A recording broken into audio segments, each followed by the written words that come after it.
ஆன்மீக சொந்தங்கள் அனைவருக்கும் வணக்கங்க. இன்றைக்கி நம்மளுடைய சேனலில் என்ன மாதிரியான சிறப்பான விஷயங்கள்லாம் பார்த்து தெரிஞ்சுக்க போகிறோம் அப்படின்னு பார்த்தீங்கன்னா, அக்டோபர் 6ஆம் தேதி மிகப்பெரிய பௌர்ணமியானது நடக்குது. இந்த பௌர்ணமி அப்படிங்கிறது இந்த மகர ராசி அன்பு நேயர்களுக்கு என்னென்ன விதமான மாற்றத்தை தரப்போகுது, என்னென்ன விஷயத்தில் நீங்கள் ரொம்ப கவனமாக இருக்கணும், என்னென்ன விஷயங்கள்லாம் நீங்கள் பண்ணணும் பண்ணக்கூடாது, மேலும் ஏதாவது கெட்ட விஷயம் நடக்கிற மாதிரி இருந்தால் அதை தடுக்கிறதுக்கு என்ன மாதிரியான விஷயங்களை நீங்கள் எளிய முறையில் பரிகாரங்கள் மாதிரி பண்ணணும் அப்படிங்கிறத பற்றி இருந்தாங்க நான் இன்றைக்கி இந்த வீடியோ பதிவின் மூலியமாக தெளிவாக உங்கள்கிட்ட ஷேர் பண்ணிக்க போகிறேன்.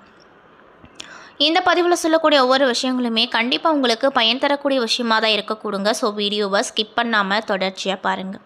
அது மட்டும் இல்லாமல் இது போன்ற ஆன்மீகம் சார்ந்த வீடியோக்களெல்லாம் நீங்கள் முழுமையாக பார்க்கணும் அப்படின்னு ஆசைப்பட்ட நம்மளுடைய சேனலை மறக்காமல் சப்ஸ்கிரைப் பண்ணிவிட்டு கீழே இருக்கும் பெல்லைக்கானையும் மறக்காமல் கிளிக் பண்ணுங்கள்.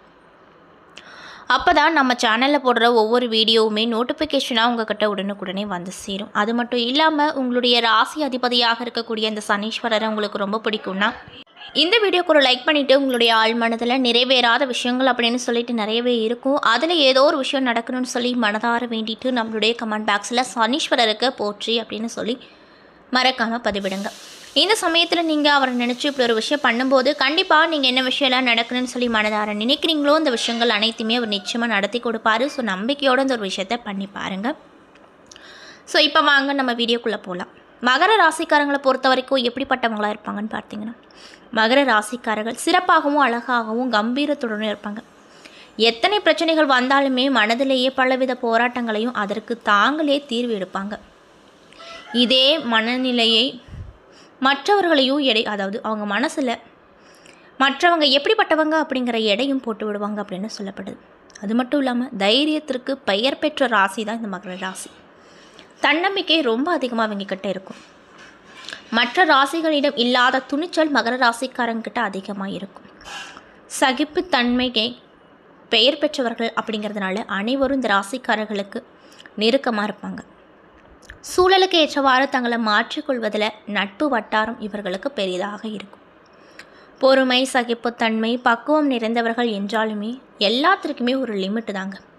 முடிந்தவரை பொறுமையை காத்து அரவணைப்பாங்க. அதற்கு மேலே சீண்டினீங்க அப்படின்னு உறவுகளை துண்டிக்கவும் இவங்க தயங்க மாட்டாங்க அப்படின்னு சொல்லப்படுது. ஆனாலுமே இவங்களுக்கு அவ்வளவு சீக்கிரம் கோவம் வராது. மென்மையும் நாகரிகமும் மிக்கவங்களாக இருப்பாங்க.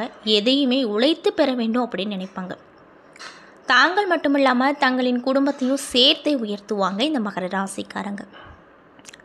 எந்த ஒரு சின்ன விஷயமா இருந்தாலும் பிளான் பண்ணி தான் செய்வாங்க. அதனால தான் தன்னுடைய குடும்பத்தையும் சேர்த்து உயர்த்துவதில் முன்னுரிமை தரக்கூடிய நபர்களாக இவங்க இருப்பாங்க. அது மட்டும் இல்லாமல் இவங்க இரட்டை நிலை மனப்பான்மை இவர்கள்கிட்ட இருக்காது. ஒரு முடிவை எடுத்துட்டாங்க அப்படின்னா தீர்க்கமாக யோசித்து முடிவெடுப்பாங்க. அதே போல் எடுத்த முடிவை உறுதியாக இருப்பாங்க. யாருக்காகவும் மாற்றிக்கவே மாட்டாங்க. இவங்களை நம்பி எந்த ரகசியத்தையுமே நீங்கள் சொல்லலாம். அந்தளவுக்கு ரொம்ப நம்பிக்கையானவங்களாக இருப்பாங்க. மகர ராசிக்காரர்களின் மிகப்பெரிய பலம் பலவீனம் பிடிவாத குணம் தான் அப்படின்னு சொல்லப்படுது. அது மட்டும் இல்லாமல் லட்சிய பிடிப்பு கொண்டவர்களாக மகர ராசிக்காரங்க இருப்பாங்க. தங்களது லட்சியத்தை அடைய பொறுமை காண்பாங்க. இவர்களிடம் ப்ளஸ் பாயிண்ட்டே பொறுமை தாங்க. மேலும் குடும்பம், நட்பு என அனைத்திலுமே இவர்களுக்கு உறவு அதிகமாக இருக்கும். எந்த ஒரு விஷயத்தையும் அரைகுறையாக தெரிந்து அதில் இறங்க மாட்டாங்க. நாலா பக்கமும் விசாரித்து அதுக்கப்புறம் தான் அவங்க அந்த விஷயத்தில் இறங்குவாங்க. அது மட்டும் இல்லாமல் ஒழுக்கத்துக்கு பெயர் போன மகர ராசிக்காரங்க போலித்தனம் இல்லாமல் பழகக்கூடியவர்கள் அப்படிங்கிறதுனால இந்த ராசியினரை நம்பி நீங்கள் காதலிக்கலாங்க. இப்படிப்பட்ட அன்பு நேயர்களுக்கு இந்த பௌர்ணமிக்கு பிறகு என்னென்ன விதமான விஷயங்கள்லாம் நடக்க போகுது, என்னென்ன விஷயத்தில் கவனமாக இருக்கணும், என்னென்ன விஷயங்கள்லாம் செய்யணும் செய்யக்கூடாது அப்படிங்கிறத பற்றி தான் நான் இந்த பதிவில் உங்கள்கிட்ட முழுமையாக ஷேர் பண்ணிக்க போகிறேன். இந்த பதிவில் சொல்லக்கூடிய ஒவ்வொரு விஷயங்களுமே நிச்சயமாக மகர ராசிக்காரங்களுக்கு ரொம்பவே பயன் தரக்கூடிய விஷயமாக தான் இருக்கக்கூடும். ஸோ வீடியோவை ஸ்கிப் பண்ணாமல் தொடர்ச்சியாக பாருங்கள். அது மட்டும் இல்லாமல் இந்த பதிவை மகர ராசிக்காரங்க பார்க்குறீங்க அப்படின்னா நான் சொன்ன விஷயம்லாம் உங்களுக்கு கரெக்டாக மேட்சாக இருந்துச்சுன்னா நம்மளுடைய கமெண்ட் பாக்ஸில் கரெக்டுன்னு சொல்லி மறக்காமல் பதிவிடுங்க. ஸோ இப்போ வாங்க நம்ம வீடியோக்குள்ளே போய் முழுசாக பார்த்து தெரிஞ்சுக்கலாம். பௌர்ணமிக்கு பிறகு இந்த மகர ராசிக்காரங்களுக்கு சில சிரமங்களை எதிர்நோக்கினாலுமே நடுப்பகுதிக்கு மேலே நன்மைகள் அப்படிங்கிறது நிச்சயமாக கிடைக்கும். அதில் எந்த ஒரு மாற்று கருத்தும் இல்லை அப்படின்னு சொல்கிறாங்க.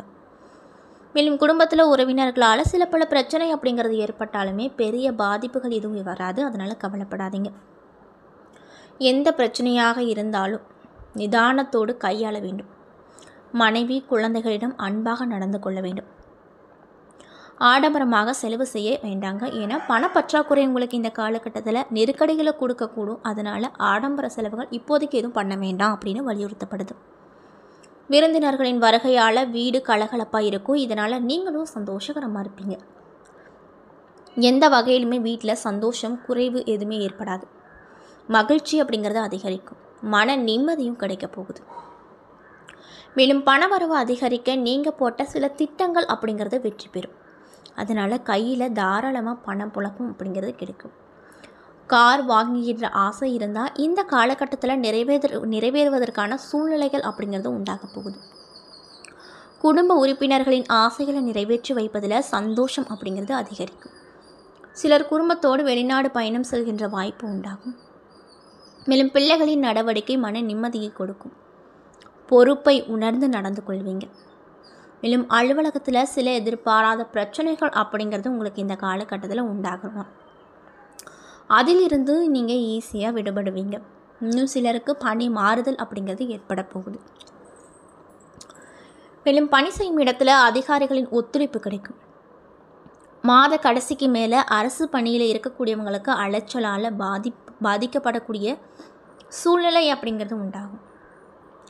மேலும் தொழில் மற்றும் வியாபாரத்தை பொறுத்த வரைக்கும் உங்களுக்கு இந்த காலகட்டம் எப்படி அமைஞ்சிருக்குன்னு பார்த்தீங்கன்னா, மலர்ச்சி ஏற்பட்டு வருமானத்தில் லாபம் அப்படிங்கிறது 2 மடங்காகும் அப்படின்னு சொல்கிறாங்க. இதில் எந்த ஒரு மாற்று கருத்தும் இல்லை அப்படின்னு சொல்லப்படுது. எத்தகையோ போட்டிகள் வந்தாலுமே சமாளித்து அதில் வெற்றி பெறக்கூடிய வாய்ப்பு கிடைக்கும்.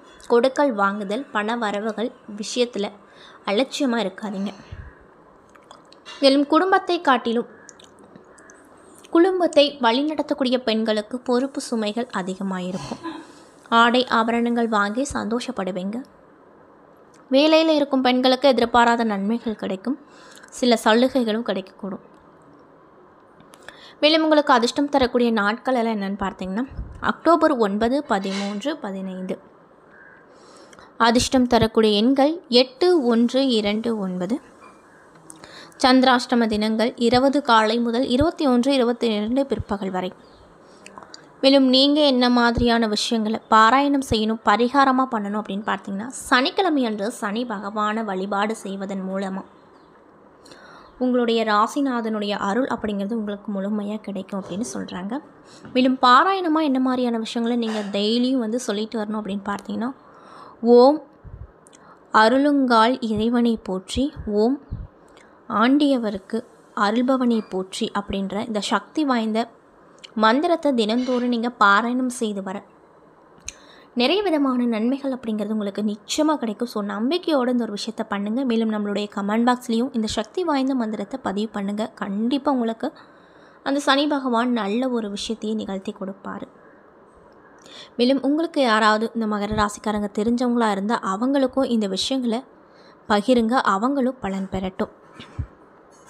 என்ன நண்பர்களே, இந்த பதிவுகளில் நம்ம மகர ராசி அன்பு நேயர்களுக்கு பௌர்ணமிக்கு பிறகு என்னென்ன விதமான நிகழ்வுகள்லாம் நீங்கள் பார்க்க போகிறீங்க, என்னென்ன விஷயத்தில் நீங்கள் கவனமாக இருக்கணும், என்னென்ன விஷயங்கள்லாம் செய்யணும் செய்யக்கூடாது, குறிப்பாக ஏதாவது கெடுப்பில் நடக்கிற மாதிரி இருக்கா, அப்படி நடக்கிற மாதிரி இருந்தால் அதை தடுக்கிறதுக்கு என்னென்ன மாதிரியான விஷயங்களை பரிகாரங்கள் மாதிரி செய்யணும், வழிபாடு செய்யணும், பாராயணம் செய்யணும் அப்படிங்கிறத பற்றி நான் இந்த பதிவில் முழுமையாக உங்கள்கிட்ட ஷேர் பண்ணியிருப்பேன். இந்த பதிவில் சொல்லியிருக்கக்கூடிய ஒவ்வொரு விஷயங்களுமே நிச்சயமாக உங்களுக்கு பயன் தரக்கூடிய விஷயமாக தான் அமைஞ்சிருக்கும்.